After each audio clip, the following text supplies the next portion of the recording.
जय श्री राम प्रेमी भक्तों, प्यारे भक्तों, आज का टॉपिक है अनंत जन्मों के पाप भस्म करने का सबसे सरल उपाय। बंधुओं, बहुत ही अच्छा टॉपिक है।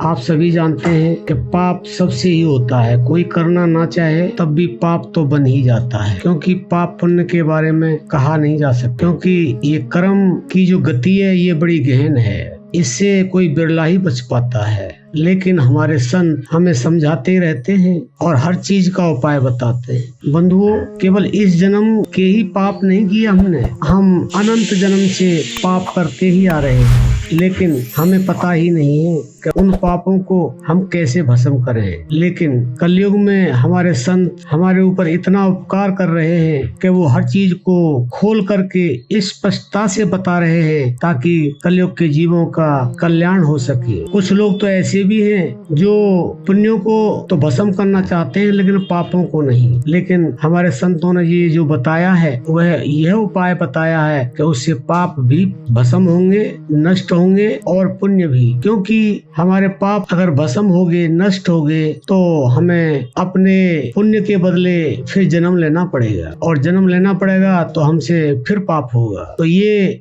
जो धारा है ये चलती आ रही है, जन्म लेना और मृत्यु को प्राप्त होना। तो बंधुओं, बहुत ही अच्छे एकाग्रचित्त होकर के आप अपने मन को लगा करके सुने तो वास्तव में ही आपके अनंत जन्मों के पाप भस्म हो जाएंगे। देखिए, सबसे पहले तो आप जानते हैं कि सभी भजन ध्यान साधना करते हैं, जो जैसा जानता है। कोई वाणी से करता है, कोई उपांशु करता है, कोई मानसिक करता है, लेकिन बहुत कम लोग ऐसे हैं जो प्राणों के द्वारा उपासना करते हैं, ध्यान भजन करते हैं। तो बंधुओं, आप ये निश्चय करके मान लें कि जो प्राण उपासना करते हैं, जो श्वासों के द्वारा भगवान को याद करते हैं, वास्तव में उनके पाप भस्म हो जाते, इसमें कोई संशय नहीं है। लेकिन अगर वो निरंतरता से करते रहते हैं जीवन पर्यंत, ये नहीं उन्होंने श्वासों का भजन जान लिया और उसके बाद थोड़ा दिन किया और फिर छोड़ दिया, ऐसा करने से आपके इस जन्म के भी पाप भस्म नहीं होंगे, अनंत जन्मों की तो बात ही क्या है। तो बंधुओं, आप श्वासों के भजन को जाने और लगातार निरंतरता एकाग्रता से अपने जीवन पर्यंत अगर करते रहे तो आपके इस जन्म के नहीं अनंत जन्मों के